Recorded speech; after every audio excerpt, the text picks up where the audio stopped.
This week's episode is a bit different as I am the one in the hot seat on another podcast. It's called the Markigy, Markigy podcast, hosted by Leanne Dow-Weimer.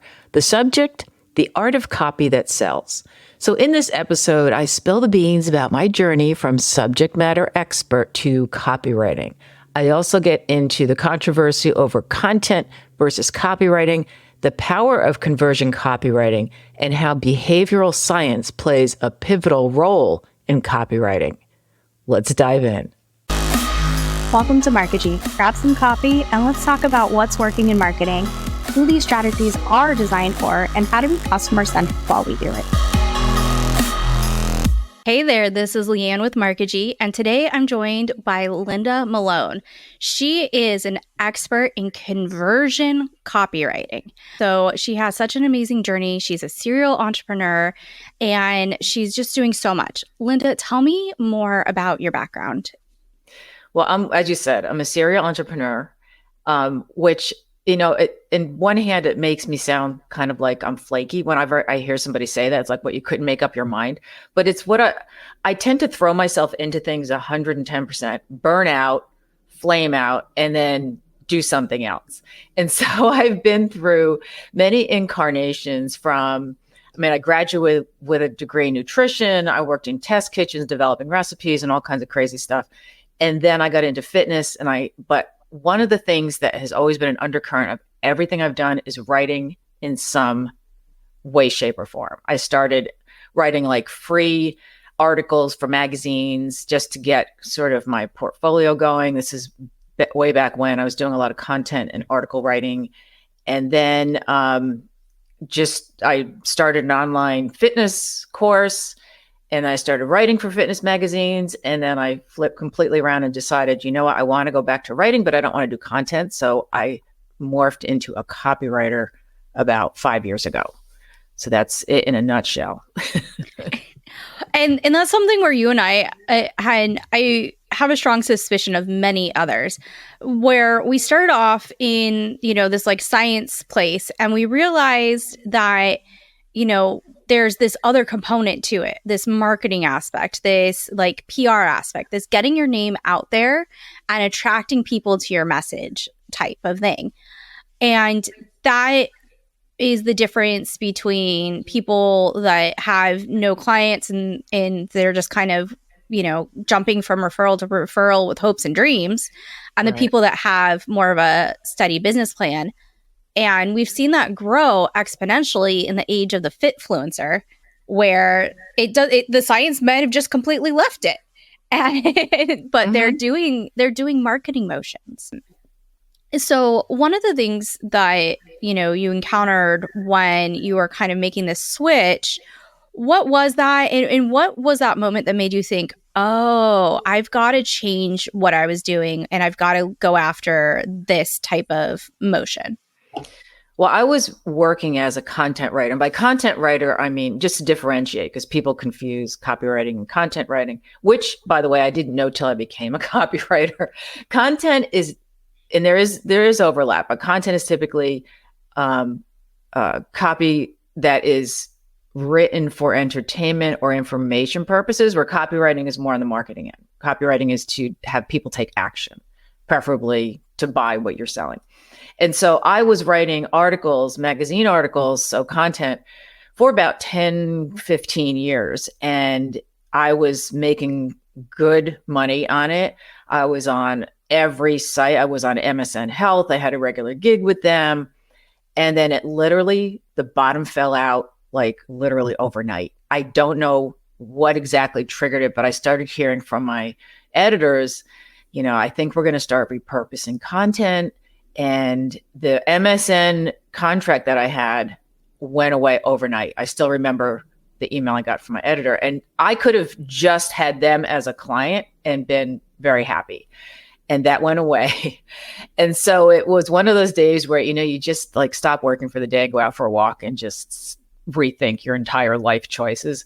And so I thought, I need to do something else. And for a while, and by a while, I mean a few years, I went into fitness writing online. Well, I started a fitness business online. So I was coaching women over 50, and I just couldn't do with it what I wanted to. So I realized, I've always loved to write. Let me go back to that. But the content market was just not the same. Magazines were paying about 25% of what they were like. They'll pay you about 25% to write an online article versus a print article. A lot of the magazines I wrote for just folded up and went away. So I thought, all right, I need to do something else. Let me try copywriting. And at the time I was doing some writing for Bowflex. They considered it copywriting. They called it that. I just wrote for their catalog. I wrote a couple of the catalogs that they put out, but it wasn't copywriting the way I know it now. Like, I did it in the voice they wanted, but I realized I wanted to do more of this, but I didn't have the skills. So that's what made me, it's kind of a long answer to your short question. No, we love long answers. We're here for the long answers, right? The nuance and the context to it, I think is very, very impactful. So, for those that exist in maybe more of a tech world, when you have a goods producer in the fitness space like Bowflex, what they are selling both B2B to the large big box gyms, small gyms, small boutique studios. They're selling both to those individuals as well as direct to consumer. So their business models as these equipment manufacturers is very much like, and they even sell to resellers. So there is no one that they consider outside of their market as far as their ICP. They have very many ICPs. They have the people that casual use that they hope just buy it and then don't do anything with it. And then just, it just sits there and then who cares? They have the people that buy repeatedly that then outfit like a whole gym or a whole region of gyms or a whole nationwide chain of gyms. They have different product lines for different uses as well. So what this catalog was actually a very large project, I would say, and no small economic impact for them. Like, that is, depending, even today within the industry, these catalogs get distributed to people's homes at conferences and events.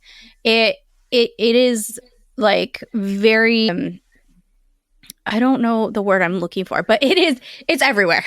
Once you it is hard to escape to be in the industry and not receive one of these catalogs. And there's maybe like 5, if we're being generous, 5 main competitors in this space. And so Bowflex being one of the biggest ones. And so when that, just to give scope to like what this project was that made you be like, oh, the impact of this is actually a pretty influential thing, and it's no small feat. So you were doing this very large project, and the last part of this, because I love to give context, the number of SKUs they have is pretty large, because they have their like large industrial, the different ICPs, the large like equipment pieces, but then they have accessories and smaller things that they also sell with their branded stuff. So it's like what, like 200-300 SKUs maybe? This was years ago, so I don't know. I'm sure it's changed since then. But it's at least 100. It's not like 10 to 20, whereas in a tech company, they've got like, one main product with like 15 features. And for every large product, there is those features as well. Right. So you were working on this project and you realized that the type of writing that would do it the best service was a different level than you are currently doing. Exactly. And so walk me through the assumed risks that you took, where you're like, well, like what made you hesitate, and then what made you overcome that hesitation? Well, actually what happened with them, it was easy because they hired me. I just as a side note, the reason and the way I got hired was that I attended a fitness conference and they had a booth, and I was introduced by one of their spokespeople, a triathlete, was there, and he introduced me to the marketing people. And at this time, I knew nothing about marketing. I really just was there because they had discounts on bands I could use for my clients and stuff. And he talked to me for a while, the marketing VP. And I remember he said, "It's so nice to meet a writer who's not nuts." He said, "What? He had a great sense of humor." He said, "Because you meet people through email and stuff, and you don't know if they are legit or if they're," he used the word crazy. He really did. So he said, "I'd like to talk to you about writing in our voice that had he says, we want something kind of snarky." And I love writing snarky, and I don't get a chance to do it that much. So that's how I got in there. And so I started thinking, okay, well, if this is copywriting, I could do this. And then I started, and I don't remember exactly because it was a while ago, how to market myself as a copywriter. And I had a couple of failures where people were really not happy with my work. And I thought, what is it that I'm doing or not doing? And so I started looking into it and realized that it's a whole different set of skills. Copywriting is behavioral science. It's, persuasion, writing for persuasion. I knew nothing about any of that. If I did it for Bowflex, it was kind of by accident. And that catalog, a lot of it was just editing. Like they said, "This is everything. We need you to tighten this up, make it sound better." So they already had a good idea what they wanted. So I started taking courses, and I became a certified copywriter, conversion copywriter after when I was running my fitness business online. I heard about conversion copywriters, and I thought, okay, so this is people who are going to help me sell. And I looked into it, and I realized I couldn't afford, I was just myself, and I wasn't making a lot of money with the business. So I couldn't afford to hire the conversion copywriter that I was talking to, but I thought, this is really interesting. And so that's really what sparked the whole journey into, all right, I had to learn a whole new set of skills. And so that's what made me get into the copywriting world. Yeah. And I think that that's something that a lot of people can relate to when you're a team of one, whether you're a solopreneur or you're at a startup or you're in a small business, is that if you can't, a lot of times your budget is pretty small and you have to make those decisions. Like, do I hire someone to do this, or do I just get scrappy and learn how to do it myself as fast as I can and get as good at it as possible within a short time frame? Or a reasonable time frame. And so that's, where there's a lot of forced learning that happens, but it can be so amazing on the other side of it. Yeah. There was a lot to learn. I mean, I was very humbled by how much there was to know about copywriting. And that's why I sort of get offended when people go, "Oh, content and copywriting is the same thing." It's like, no, there is some overlap. But there's a huge difference because I learned the hard way by getting, making mistakes and having people say that I didn't know what I was doing. It was only actually one, it wasn't even a client. It was somebody who was talking to that was tossing around the idea of hiring me. And she said, "Can you sort of give me an example since you don't have any, at the time I didn't have a portfolio." And she goes, "This isn't what I had in mind." And I didn't know what she was talking about. So yeah, it's a whole different world. Yeah. And I think that there's a lot of temptation for marketers to put out content that they want to always be copywriting. But in some times and places, it is more appropriate to have content that is educational, information, and entertaining. And that whole always be selling, what's your CTA? This is where when we look at the inbound or the organic or the demand gen, whatever label we're going to slap on it, when we look at what we're putting out into the world, when there is building value, doesn't always have a conversion response that is unique to that piece of work.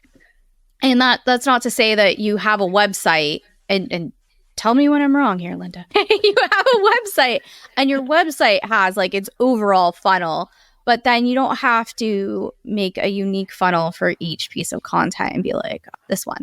Now, there's some places that is appropriate, but in a science or a STEM or a, WebMD isn't always trying to sell you on WebMD. They just want the traffic.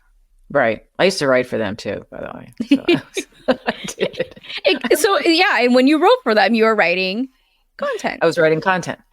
And the thing is, the content is what keeps your company top of mind. Like it's like writing on LinkedIn. Somebody asked me, is that copy or is that content? I mean, it's both. Usually people who are writing and posting do a mix like I do. I don't always, I mean, it would be such a turnoff if every post was like, hey, hire me. I mean, no one's going to be, listening to that, but it's like value, value, value. I think it's like a 4-to-1. And then, I ask for something, or you can ask in the comments for something, like offer a freebie. And then I don't do as much direct messaging as I should with ideal. I don't know. Because I get hit up so much with DMs that I'm like, I just don't want to do that. But if there's someone who I think may be interested, then I would. But I'm not one of these people who it's like, oh, I sent out, 200 DMs and I got 5 leads. I'm not doing that. It's just, and that's the difference between sales outreach and writing, is the flow of attraction. That was a large part of why I switched over, was because I wanted the flow of attraction to be towards me instead of me running and chasing. I felt like there would be more alignment and match in what we were both trying to accomplish. So the biggest risk would be one where, switching from writing content and then into like copywriting, the biggest risk would be like a couple things, it sounds like. What were they for you? Well, the one was the learning curve of just going from one to the other, and there was like, I didn't know what I didn't know was the biggest problem. And then actually deciding to focus on B2B and then finding ways to reach my audience. And that's when I really started getting into LinkedIn, because otherwise it's cold emails, and that's just not something I'm comfortable with. And I just think there are better ways, can mix. I do some cold outreach. That's all about timing. You can send all the cold emails in the world and it can be the perfect match for you. But if they don't need you at that time, they're not going to hire you. So it was about finding out how, and, finding ways to attract the audience I wanted to work for. Really is the biggest thing, which is always the problem. It's never the challenge about what. I mean, and that's where it evolves. We start off with one assumption and then we realize that it's actually, there might be a better thing out there that's a better fit. And so there's the learning curve, and then finding the right place and finding the right audience, and then defining which motions are the best fit for what you're trying to accomplish. Right. And that can be comfort level. Like, some people, you and I, aren't into cold outreach as much. And then there's also like business needs. So you needed fewer clients with higher quality than rather than, low budget, like widespread spray and pray kind of motion, which is more applicable to something that just needs like pure numbers, longevity be damned, And so different businesses have different needs. But would you say that every business needs this type of writing? Every business needs, if they want to make money, copywriting is essential because otherwise you're just putting out stuff and hoping somebody goes, oh, maybe they could help me. The biggest thing, and one of the most interesting things that I focus on, is the whole behavioral science aspect of copywriting. And some of it is like, for example, it's behavioral science, and there's just some of it's just out and out, just the marketing of knowing where your target market is in their decision-making process. In other words, are they unaware? Everyone's heard of this in marketing. Are they unaware? Are they pain aware? Solution aware? Most aware? And so if you are writing, say, an ad for Facebook, I've written a bunch of Facebook ads, and you don't know, like that could be anybody coming from that, follow, just ending up with that ad or on that ad. You need to know how much they know about you and your business to know what to put in the ad. Do you start with the product? Do they already know who you are? Then you can jump into that. And one of the things I wanted to mention too is like a sales page. And there's a lot of debate about, oh, sales pages are so long. How come they have these, 5 pages? The reason sales pages, like a long form sales page, is that long is you're moving people through every stage, every decision-making stage. And so you are getting, I don't know if unaware, if they're unaware, they're not even going to find you. But if they're pain aware, okay, I know I have a problem, but I don't know who this person is. And so you have to address your copy to their pain. And then you have to show that you are the solution. And then that you're not just one of all these solutions, you are the solution. And this is why. So you're taking them through that whole process. And long form sales pages are also known to convert better than short form. Because if you're on the page, you know what you want, you're going to scroll down to what's the price? I know what I want, and so it's not the worst thing. But yeah, so every company, every business needs copy in some way, shape, or form. It could be an email, marketing emails. Maybe it's not a long form sales page, but copy is essential. And even if they think they don't need it, they're probably using it and are unaware of it, because I don't know how you can exist as a business and not have copy. That's the thing, that everyone needs copywriters. Yeah, at some point you have to ask for the sale. And Right. It has to come back to the business motion. It can't just be all informational all the time without like giving people a wanted avenue to take the relationship further. Right. And that's the place where, I think there might be some myths or mistakes besides just content and copywriting being the same and different, but it might be in how the consumer feels about the copywriting. Could you, and I know we didn't really talk about this between ourselves, but could you help us understand from a customer-centric point of view how to make sure that we're not making a mistake with our copywriting, to make sure that we're aligned with what they actually want, and we're not trying to be like everyone's fear of being like the hard salesman or the sleazy salesman? How can we ensure that we're being protective and transparent? The number one thing is you need to talk, and you hear this all the time, you need to talk to your customers. Because especially if I'm writing about health and fitness, which is what I do primarily, the challenge is to hit the pain points and challenges without getting insulting or like, especially when I was writing Facebook ads a lot, there are so many things you can't say. Like I had an image of a tape measure in one, and they said, no, this is making people feel bad. Okay, I didn't know. It was like, but there has to be addressing the challenge and getting the emotion into the copy is number one, because we all make decisions based on emotion. Even if we think we're logical, we justify it with logic, but we use, and this has been shown in research, that we make decisions emotionally. And I think what people dispute or what they don't understand about that is that they think it's emotional. It's not that you get emotional. You don't have to burst into tears when you read the copy, but you have to feel something that it'll trigger something. Like when I was writing content and copy for fitness, and I would talk about, how does it feel to, put on a pair of pants that have always fit you well, and all of a sudden they don't fit anymore. Like to really get into the mind of the person as they're going through that, but in a way that's like, hey, it's okay. You have to reassure them. So the emotional part and talking to your customers and finding out how are they feeling about this challenge, and what is it that they would feel if they resolve that issue. That's the biggest thing. And also that's something AI can't do. So that's the differentiator right there. It doesn't have that emotional intelligence. But to me, that's number one. And even if it's finance, it doesn't matter what the subject is.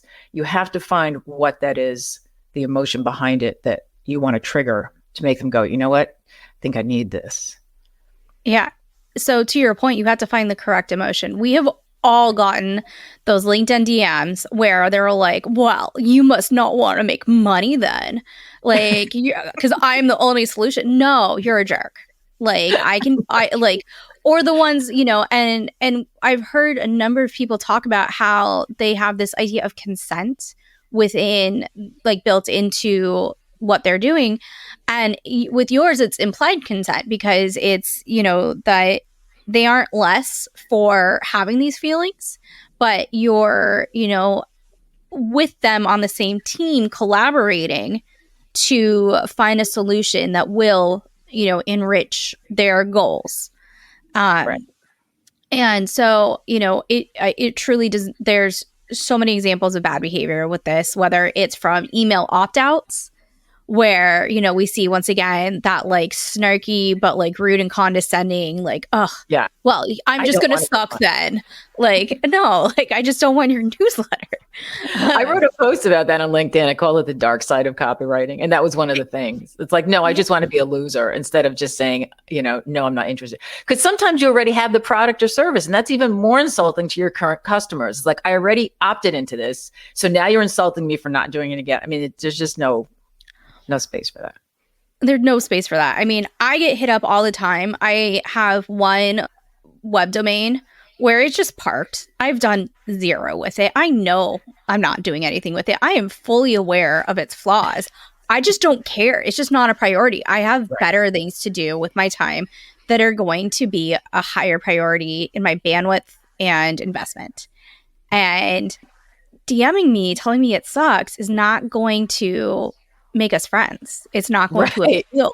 Like, you are no longer on my team. You are no longer customer care. You are just a bully asking for change. Right. Which is I was going to say, the analogy I heard is that envision yourself not talking in front of that person, but standing next to them and looking in the same direction. Like, okay, I got you. This, especially as I said, with fitness and stuff, especially with the women over 50 who I was targeting for my audience. I mean, you better understand. And, because I was in that demographic, I could relate, and that was really important for them to know. And so that's helpful, but that's kind of a bonus. You can't always know exactly what you can't be in the same business necessarily, but. Well, and you also have a peer group at that point where maybe it wasn't yours, but likely a lot of your peers or colleagues in the same demographic might have felt or shared their opinions about things. Mm-hmm. And, to carry this on another tangent is, I don't know if anyone's seen the viral picture where it shows like Prince Charles and Ozzy Osbourne are the same age. And just because there's an age demographic and a gender demographic or gender identity doesn't mean that those two people are the same bucket that you're marketing to. Right. The demographics are completely different. I mean, from a health and fitness standpoint, it's a little bit simpler because, for those that don't know, women over 50 have a certain bucket of health risks. And of those include osteoporosis, include like hip injury, include, like a set list of higher risk things that they might face. Mm-hmm. And that is based on evidence, that's based on research, that's based on lots and lots of data. It's not so much of a guess. This is a real thing. And that doesn't mean that they have it. It just means they're at risk for it. And so, there are things that from a health and fitness standpoint, you could market to both Prince Charles and Ozzy Osbourne. They probably should be, eating some fiber, working out regularly, maybe some strength training. There are some things that they should be doing that we know are just general health betterments. And you can expand that to demographics for other types of B2B businesses. Everybody should be working on efficiency. Nobody should be wasting money in their business. It's a universal rule.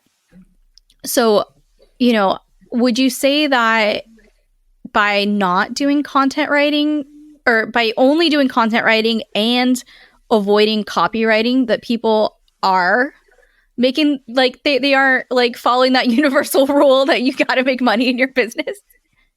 Well, I think they're probably, if you're in business, you're probably using copy. You're probably using your content as copy, like using it to try to attract business. But you're probably just not doing it efficiently or effectively because you need to know the principles behind it. So, you need both.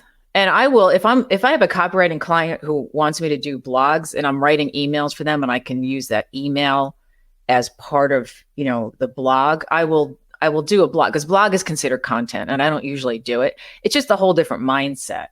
But You need both, because you need the blog for the SEO and you need the blog for just keeping top of mind, getting out there, and Google and, analytics, they love blogs. So you need it for that, but you also need the rest of it, the emails, the ads, or whatever, depending on what your business is.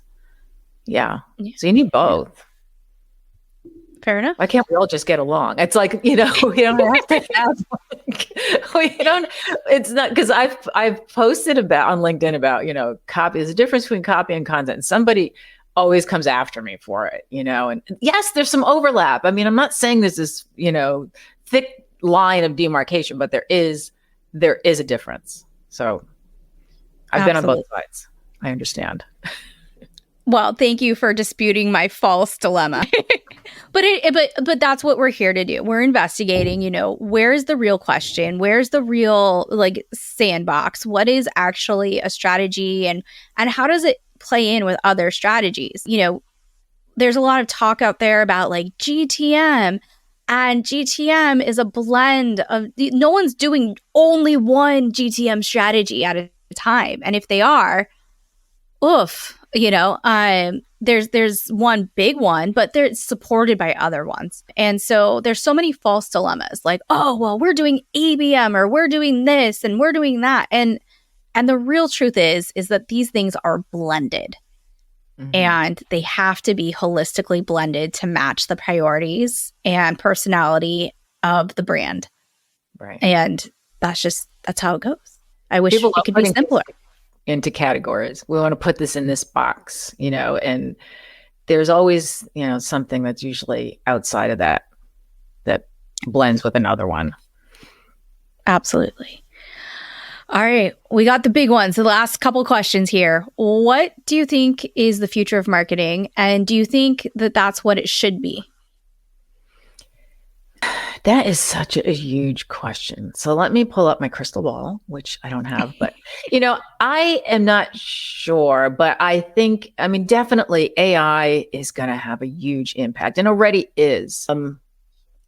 I think, like a lot of these things, I think are going to come full circle. We're using AI for everything. Everything's automated. I can't make a doctor's appointment anymore because I get through so many. There's AI is getting into so much that now people who have for example, customer support that has real people answering the phone are getting notoriety. I've had that with my clients. It's been the feature that I focus on because it's become a novelty. I think we're going to go full circle and start backing off and realizing what the limits are. I could be wrong. We could end up all just working for robots, and, I just hope I'm not here for that because it's just scary. Yeah, I'm not sure. That'd be interesting to see. Yeah, absolutely. And I think to emphasize your point earlier, you mentioned that AI can't come up with or that organic, I'm in that person's shoes, this is what they feel like. Because AI, as we know it today, is a fancy data scraper. It is not a, creator of new concepts. It is Google's search engine, except it's mishmashing it into sentences that it's almost seen on other websites. And that means that there's also false positives and false negatives with it. Its responses are the smush mash, and it doesn't have the brain to say, critical thinking, this is not actually true. Because it's just oh, I saw this sentence and this website has authority, and I saw this sentence and this website has authority. They must fit together, not realizing they don't. So your brain still matters. Yeah. Thankfully. That ability. Yeah. I hope it stays that way. What is a question someone should ask you, but they don't? And let me get a little bit bigger about how people take this question. People sometimes say, everyone comes to me for X, Y, and Z, but really they need to ask me way back at ABC. They're asking the wrong question at the wrong point. Or I've had people say, you know what, I have this hidden talent and I really wish people would see that I'm signaling behind me, I've got this thing and I want to talk about it. Like, can we talk about it? And so there's no wrong way to answer this question. But what is something, tell us. I think the biggest question or the biggest thing I talk about, or I wish people would ask me more about, is if a company says to me, I want you to redo our value proposition, we are not different enough. Our copy has not differentiated us enough from our competition, because that's what I see all the time at B2B. I look at a website, it's like, this sounds like every other SaaS company site. And so for me, because one of my, to mention an overused marketing term, my superpower is my ability to take a lot of complex stuff, and I can listen to somebody, and I can listen to an entire conversation and distill it down to a sentence. That's just something I've always been able to do, because I've had people say that to me. Like, I just spoke to you for an hour and you just put it together. And that's what a value proposition is taking all this information, all your customer interviews, all your research and analytics, and let's come up with a sentence that puts everything together, that's memorable, that is different from all your competitors, tells who you serve, what you do. And it is not easy to do. It can take me 4 weeks to come up with that from all this information. But that's the one thing I think that's missing from most B2B sites and from marketing messages, because everything builds on that value proposition. It's not just the value. It's not just like, oh, we're just going to say this sentence. No, that's where, like, if I'm doing copy for a company, every time I'm writing copy, I go back to the value proposition and I go, okay, does it sound like yes? And then I'll know I'm on the right track. It's like the groundwork for everything. So that's the thing that's missing, and people don't ask it enough. Mic drop. I mean, there's nothing. I have goosebumps. Yes, exactly like that, because it's not fluff. It's not for funsies. It's not a flippant thing that you just do, because it is your central thing that people are signing up for. And where I've seen this go wrong is that if you sound like everyone else, why bother? What? Oh, okay. You don't suck. Cool. Like, congratulations. Tell me how. Price. Yeah. Yeah. So then it's a race to the bottom. Like, oh wow, okay. So okay. So you won't screw me over. Okay. So you have a basic level of business operations. Okay. Right. Like, like, way to wow me there. Like, that's telling me you breathe. You have a heartbeat. Okay. Like, is there anything else beyond that? And sometimes that's all people can afford. I'm not like saying there's nothing, to be had there, but you just have to be very clear that I'm doing the bare minimum because I'm the cheapest, and you get what you get, and you don't want frills. We don't have them for you. You can still make it into a legitimate value proposition. Right. So if there's one thing that I want someone to take away from this episode, it's that your value proposition is the biggest deal. And from there, the conversion and the content and all of that supports it. Exactly. Or as one of my copywriting coaches said, your value prop is like the main river from which everything trickles down. Like, all your copy comes from that, like downstream. It's the upstream. I guess that's a term used in marketing, upstream, downstream. So yeah.